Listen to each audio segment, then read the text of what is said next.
Hello everyone and welcome to this lecture. In the last lecture we had started discussion on expanders. So we have seen a brief introduction about expanders. In this lecture we will see two beautiful theorems on expanders. So one will be proving the lower bound which was given by Alone and Millman on the expansion ratio of the irregular graphs. Okay, and another one will be expander mixing lemma. Okay, so let us start with the lower bound, proving the lower bound given by Alone and Millman for the expansion ratio. Okay, so let me first write the statement and then we will prove it. Okay, the statement is this. Very good. The statement was what? So let G be a deregular graph. Let G be connected deregular graph, or connected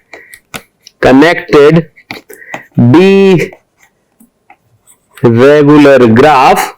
Okay, then and suppose the lambda 1 lambda 2 are the eigenvalues of its adjacency matrix. Okay, and lambda 1 is by default D, then so I am not writing that statement. Then what happens? So D minus lambda 2 divided by 2.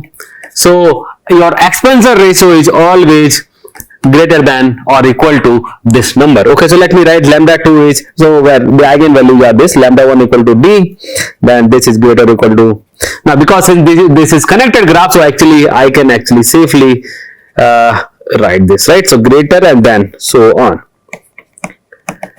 are the eigenvalues. Okay, so let me write are the eigenvalues of the adjacency matrix of G. Okay, and HG is its expansion ratio. Oh, and HG is the Cheeger constant or expansion is the expansion ratio. Okay, expansion ratio. Okay, very good. How to prove this? Very good. And we are not proving the the upper bound because it's slightly tricky, slightly advanced, so we will ignore that part. Okay, so maybe we will give some hint in our tutorial session or in assignments. Okay, so let us prove this. Okay, prove. Okay, now remember when lambda 2 is first of all the graph is deregular graphs and lambda 2 is the second largest eigenvalue. Okay, what about D minus lambda 2? If you see it carefully, D minus lambda 2 is nothing but is the second smallest eigenvalue of its Laplacian matrix, right? Is the second smallest eigenvalue of the Laplacian matrix. Let me denote it by L of G. Okay, very good. And by the way, what is the first smallest eigenvalue? It's by default first smallest is 0, right? Because the graph is connected. Okay, very good. And second one is D minus lambda 2, where lambda 2 is strictly lesser than D. Okay, very good. Now using, and what will be the eigenvector corresponding to the smallest eigenvalue? Corresponding to basically 0, the all one vector will be the eigenvector, right? So you can actually write using Rayleigh constant, and we have seen it many times, this form of writing eigenvalues in terms of optimization problem. So D minus lambda 2 is nothing but what? Minimum over all x transpose Lx divided by x transpose x, where x is perpendicular to or orthogonal to all one vector, because all one vector is eigenvector corresponding to 0. Okay, so basically the smallest eigenvalue. Okay, so where x is perpendicular to all one vector. Okay, now let us cook a very nice kind of looking vector such that which is perpendicular to all one, and we will make use of this to prove this. Okay, so this beautiful lower bound. Okay, so let me cook one vector. So suppose the vector is this. Okay, so suppose x is some vector where xi entry is, and before that so I mean this actually suppose okay, so let me first erase this and then I will give you an idea why we have to actually make a very special vector to prove this theorem. Okay. By the way, so this Hg, right? This Hg is what minimum over all that ratio, right? ds by this size of so basically number of edges in the boundary of S divided by its size, and then minimum over all S basically which are basically the number of vertices in S is less or equal to n by 2, greater or equal to 0. Okay, so this is that. So suppose S is one subset for which this is indeed true. Okay, this Hg is actually coming out to be. So pick a suitable S, pick a suitable subset S, suitable S for which actually, so Hg is this, right? For which Hg is indeed this ds basically this divided by this. Okay, and by the way, for simplicity I will write this ds is nothing but, I mean, so basically okay, so this is nothing but ds is nothing but number of edges, and this is what v minus s, right? So number of edges which are going from S to S. So this is ds, and I will actually denote it by the es here, number of, so this is es. Okay, so number of edges which are going from this is same as basically just a change of notations here I am making. Okay, nothing is special. Okay, very good.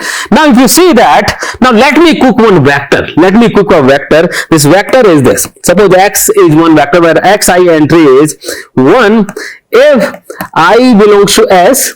Okay, otherwise minus mod S divided by n minus mod S. Remember why I am doing this if I is belongs to v minus S. Okay. I see, first of all, you see that if you sum all the entries, it will be equal to what? It will be equal to this. So basically, this vector is orthogonal to, so this vector x is actually orthogonal to this. First condition is. Now we will make a very beautiful use of this using relay quotient. Okay, so we see that b minus lambda 2 is always less or equal to this quantity, right? X transpose Lx, X transpose yes. Okay, by the definition, and let us solve this. What X transpose Lx will be. Okay, so very good. So X transpose Lx will be what? X transpose Lx will be nothing but, so in fact, if you see that this quantity is nothing but, we have seen this in exercise that this is nothing but xi minus xj square over all edges, right? Over all edges. Okay. Now you see that when edge, so any edges inside this or inside this quantity is 0. So only edges which are one endpoint in S and one endpoint in V minus S, this will be giving contribution to it, some contribution to it. So this will be what? So this actually you can write as this. So xi is what? When it belongs to S, it is 1, and xi is this quantity when it belongs to V minus S. So this will be nothing but 1 plus mod S divided by 1 minus mod S, and how many times, how many edges, such edges are there? The number of these edges is nothing but this, right? Es. Okay, so this Es, mod Es rather. Okay, mod Es. Okay, or the boundary. Okay, very good. So this is equal to, and what about X transpose X? Let us calculate it. Okay, so X transpose, we know this. X transpose is nothing but dot product by itself, right? So this will come out to be what? So all 1 square plus 1 square, and then this quantity square with itself. Okay, so this quantity will be coming out to be, so how many ones are there? There are S1, so this will be mod S plus this quantity, right? This quantity. So this quantity is, and by the way, how many times this quantity will be coming? How many times this quantity will be coming? So square of this quantity, how many times it will be coming? It will be coming n minus s times. So n minus s, so this will be nothing but n minus mod s times the square of this number. The square of this number is nothing but this, right? N minus mod s. Very good. So the square of this. Okay, so let us solve it. So this will be nothing on mod s, and very good. So this will be mod s square divided by n minus this, which indeed will give you, yeah, so you can take it outside n mod s, and these two things will be cancelled out. This will be n minus mod s. Very, very simple. Okay. Now the next thing is what? And your X transpose Lx is this, right? Okay. Now let us see what this ratio will be. What this ratio will be? X transpose Lx divided by X transpose X. Okay. Okay. Very good. Oh, by the way, here it will be square, right? Now you see that. You can actually write X transpose Lx by in more simplified version. So this will be if I'm right, so n divided by n minus mod s square times, yes, number of edges, okay, number of edges between s and its complement, and divided by this quantity n mod s n minus mod s. Very good. Okay, so now this quantity is actually further simplified to, yeah, what is simplified? So n will be 1 n square, 1 n will be cancelling here, and then, oh wow, so this will be n. Okay, then what? Very good. Yes, definitely mod s. Very good. And then this again, this will be right. So yeah, now it is correct. Now it is correct. It will be this quantity. It will be this quantity. So n divided by this. Okay, and what? Yeah, correct. And then mod e s, number of edges. Very good. Perfect. Okay, let me check one more. So 1 n, and then yes, great, and then this. Very good. Okay, very good. Now this quantity, if you see that, what about this quantity? What about this quantity?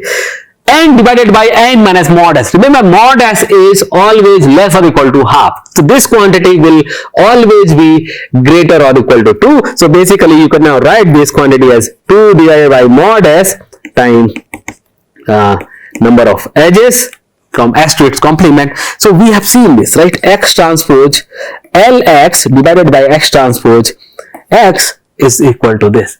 But what is this quantity? Okay, this quantity is always greater or equal to the second smallest eigenvalue of the Laplacian matrix, which is nothing but d minus lambda 2. From here we conclude that, very good, now the proof is in front of us, d minus lambda 2 is less or equal to 2 times, yes, the number of edges, this divided by, and remember that this is nothing but Hg. We have chosen S such that which is in fact giving you Hg. So this is equal to 2 times Hg. Okay, so yeah, now it is very, very clear that Hg is always greater or equal to d minus lambda 2 divided by 2. So we have proven this very, very neat fact. Okay, very, very simple one. Okay, so I hope you enjoyed this. Okay, and all we need is just Rayleigh quotient optimization version of the eigenvalues. Okay, and then we have cooked a very, very nice vector. Okay, very good. Now let us move to another interesting lemma that we call expander mixing lemma. Okay, so expander mixing lemma. Expander mixing lemma. Okay, this lemma tells actually how well distributed the edges are in our D regular graph. Okay, so we will be taking again the D regular graph. Okay, how well the edges are distributed, how well, and this actually depends upon again the kind of second largest eigenvalue, but now in terms of modulus. Okay, so this lemma is about the eigenvalue which is second largest in terms of absolute value. Remember, the largest absolute value is d, which is nothing but lambda 1 equal to d.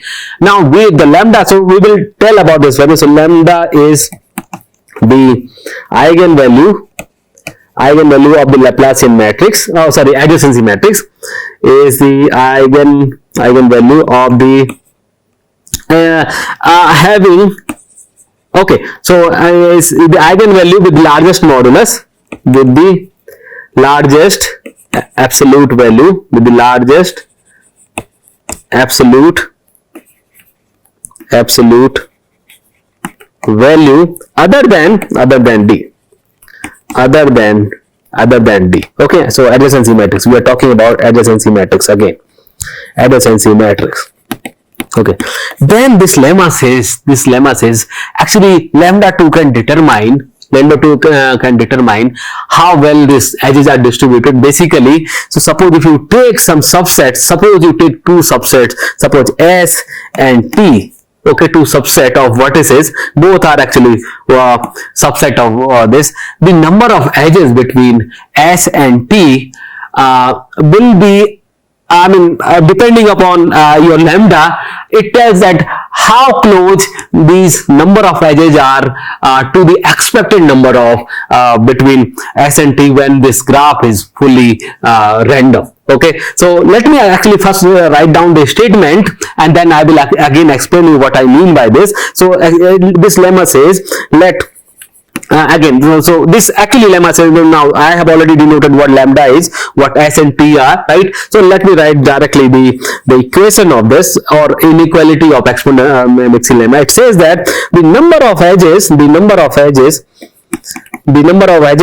are between S and T, okay, and basically the difference between the number of edges between S and T and the expected number of edges between S and T. What is the expected number of edges between the graph is fully random? Okay, see, any edge will be with probability d by n, because the d is the degree of any vertex, okay, and there are n vertex. So if you pick any edge, the degree, the probability will be having that edge will be d by n. And how many basically possibilities, or maximum number of possibilities are, because the edges are running from S and T, in between S and T, the total probability, the total possibilities will be mod S times mod T. Now this quantity is always less or equal to lambda times mod S and mod T. Very, very beautiful. So basically it again tells, if lambda is small, these two quantities will be very, very close to each other. Basically graph will be towards more random, the edges are more randomly distributed. So let us prove this fact. Okay, very good. Again we will make use of some clever use of eigenvalues, then the spectral theorem. Okay, so let us first cook two vectors. So one vector is this, and another vector. So let me actually write with capital S. Okay, so these are actually characteristic vector of S and T. So basically these are the vectors. Where the ith entry is 1 if that vector, that vertex, the ith vertex is belonging to that subset. Okay, so this, let me write it. So this means this, oh sorry, I'm again writing this is small s, it should be capital 1. So this V will be 1 if V belongs to S. Okay, V belongs to S, otherwise 0, otherwise 0. Okay, so very good. So now okay, great. So yeah, everything is now let us denote, let us actually represent this. I am very, very bad with notation. Let us write this vector 1s and 1t in terms of linear combination of eigenvectors of A. Okay, so I can actually write lambda 1 v1 plus lambda 2 v2. This we have seen many times, right? So, and lambda and vn, where vn and v1 up to vn are actually normalized, or vectors of adjacency matrix of your graph. Okay, and similarly you can actually write this, right? Beta 1 v1, beta 2 v2, and up to beta n Vn. Okay, so let me write actually. So v1, v2, vn are the unit eigenvectors. You can say unit eigenvectors of A. Okay, the adjacency matrix. Okay, corresponding to lambda 1 lambda. Okay. By the way, what is v1? v1 will be what? v1 is nothing but all one vector, right? This, because it's a d-regular graph, it will be all one vector. So in the normalized fraction, this will be nothing but this, right? And so on. Very good. Okay, dot. Very good. Okay, so v1 is this vector. Very good. And the corresponding eigenvalue is d. Okay. Now you see that. And one more important thing is, what will happen if you actually take dot product with itself? So so from here, So this quantity I will be making use of 1 transpose 1s. This will be equal to what? This will be equal to mod s, right? And similarly this will be equal to what? Yes, t, this will be equal to mod t, okay? And this is, if you see carefully by this, because these eigenvectors are orthonormal to each other, this is nothing but lambda I squared, sum of lambda I squared, and this is nothing but beta I squared. Okay. Now the number of edges between s and t is what? The number of edges between s and t can be actually given by this, right? This quantity 1 transpose s a 1t. Okay, now let us make use of this fact, right? The definition of the way we have defined 1s and 1t. So this is nothing but, so summation over this alpha I, and then actually I think alpha I and vi. Yeah, very good. Where alpha I, so this is alpha I vi's, okay, so over all i's, okay, and then transpose of it, okay, transpose of it, and then a times, yeah, same quantity, so beta i's vi's, okay, this quantity. Now just by, because a vi is lambda I vi, okay, so you can actually, and also vi's are orthonormal vectors, so you can actually write this as nothing but this lambda I, alpha I, and beta I. Okay, now by the way, what is lambda I? Lambda 1 is d, right? So we know the lambda 1 is d, and what will be alpha I? What about alpha I? Sorry, alpha 1, not I. Okay, so alpha 1 is what? Alpha 1 is nothing but, you can actually calculate alpha 1 from here. You just take dot product of both inside by v1, right? So v1 if you take, now this quantity will be nothing but, so alpha is nothing but, so let me actually write this. So this will be, so v1 transpose 1s, right? v1 transpose, yes, 1s, and this you see that 1s by the definition, all the places where there is ith entry, actually the ith vertex belongs to s, then there will be 1, otherwise 0, and v1 we know that it's 1 divided by a square root of n entries will be there. So this is nothing but, so in total this will be mod s divided by square root of n, and similarly beta 1 will be what? This, right? v1 transpose 1t, which is nothing but mod t divided by square root of n. Okay, now I think it's very, very simple. This quantity, now I am writing it here. So number of edges which are going from which are in between s and t, rather, which are total number of between s and t is nothing but these two quantities, right? So I am taking the first term here. So lambda 1 is equal to d, then times mod s, then mod t, okay, and divided by n, because this will be product, right? Divided by this, very good, plus some other terms. So I is greater or equal to 2 lambda I, alpha I. Now the things are very, very easy. You might now see the actually structure. So this quantity is nothing but, if you see, let me take this here. So edges between s and t, okay, minus this, right? D mod s mod t divided by n, and you take this quantity will be always less or equal to, if you take mod inside this, I greater or equal to 2. So lambda I beta I, you taking mod this, but out of all these eigenvalues, lambda has the largest modulus, like lambda. So by the definition, the lambda is the eigenvalue having the largest modulus other than, of course, b. Okay, so this quantity is lambda, you can take outside, and this will be I greater or equal to 2 is this, right? And now actually you can write this further as this, like lambda, you can actually start, you can start from I the index from 1, okay, so I greater or equal to 1, okay, and then this lambda I beta I. Okay, now you can make use of famous Cauchy-Schwarz inequality. Okay, now this will give you what? This will give you this, right? So lambda is now this, you can actually write this as summation over all alpha I square, okay, times summation over all beta I square. This also we have seen multiple of times. Okay, so this is using Cauchy-Schwarz inequality. Okay, very good. And then what? Now the result is in front of us. We know that this is square, alpha I square is nothing but mod s, and beta I square, sum of beta I square is nothing but mod t. So this you can actually write is this, right? Mod s and mod t. Okay, very good. So we have proven this expander mixing lemma. By the way, I think in the starting statement, I maybe have missed this square root. So this will be square root, right? So this will be square root here. So let me write the square root here. Oh, sorry, the square root will not be, the lambda will be outside this. So square root will be this here.